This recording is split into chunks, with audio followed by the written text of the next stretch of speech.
15 বছর পর পুনরায় যাত্রা শুরু করল ঐতিহ্যবাহী নতুন কুড়ি।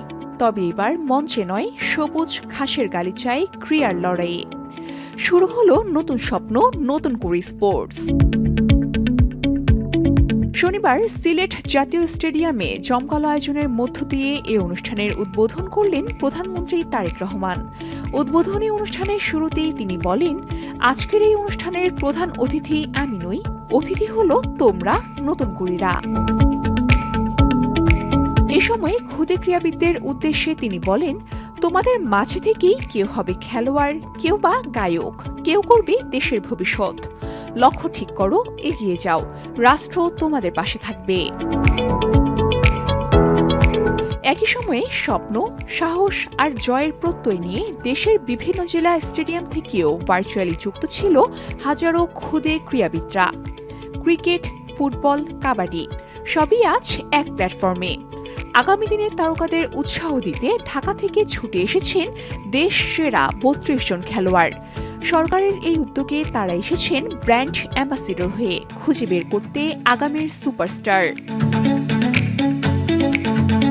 তারেক রহমানের ক্রীড়াকে পেশা হিসেবে প্রতিষ্ঠার প্রতিশ্রুতি বাস্তবায়নের পথে এ এক বড় পদক্ষেপ।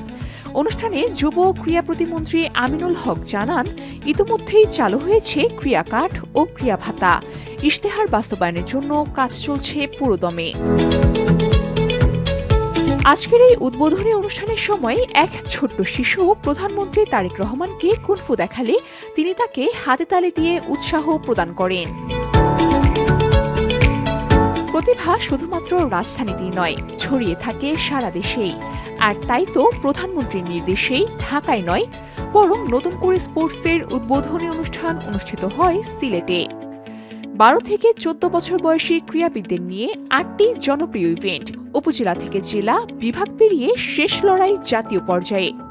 নকআউট, সুইস লিগ, ফাইনাল, আন্তর্জাতিক মানে সাজানো হয়েছে এই প্রতিযোগিতার আসর। মাত্র কয়েকদিনেই প্রতিযোগিতায় অংশ নিতে রেজিস্ট্রেশন করেছেন 1,67,693 জন। এটা শুধুমাত্র একটা প্রতিযোগিতা নয়, এটা ভবিষ্যৎ গড়ার প্ল্যাটফর্ম।